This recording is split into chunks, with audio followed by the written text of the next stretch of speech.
చాలా మందికి మాదిగాన్ అంటే ఏంటో అర్థం కాల. సార్ బాలకోట గారు ఏంటి సార్ ఈ మాదిగన్ గోళ? చాలా మందికి మాదిగాన్ అంటే ఏంటో అర్థం కాల. మాదిగాన్ అంటే ఏంటంటే సమాజంలో కానీ గ్రామాల్లో కానీ ఓ 3 రకాల తెచ్చాలు ఉంటారు. మొదటి రకం తెచ్చాలకి పైన చొక్కా ఉండదు, కింద ప్యాంట్ ఉంటుంది. రెండో రకం తెచ్చాలకి పైన చొక్కా ఉండదు, కింద ప్యాంట్ కూడా ఉంటుంది. మూడో రకం తెచ్చాలకి చొక్కా ఉండదు, ప్యాంట్ ఉండదు, డాయర్ ఉండదు. ఇప్పుడు మాదిగాన్ వాళ్ళు మూడో రకం తెచ్చాడు. వీళ్ళు నేషనల్ హైవే మీద ఆ చెట్ల దగ్గర కలబట్టల దగ్గర గుడ్డలు లేకుండా తిరుగుతూ ఉంటుంటారు. ఇది ఒక గోళ అనమాట. ఈ మాదిగాన్ చాలా గోళ.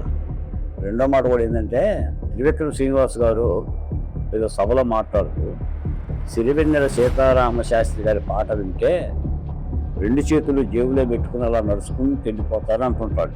జగన్మోహన్ రెడ్డి గారి నోటి వెంట ఈ మాదిగాన్ అన్న ప్రతి వైసీపీ నాయకుడు కూడా ఆంధ్రప్రదేశ్లో గొడ్డలు తీసుకొని మరీ రహదారి మీద ఇటుబాగా అర్థం కాక తిరుగుతున్నారు. That is the మాదిగాన్.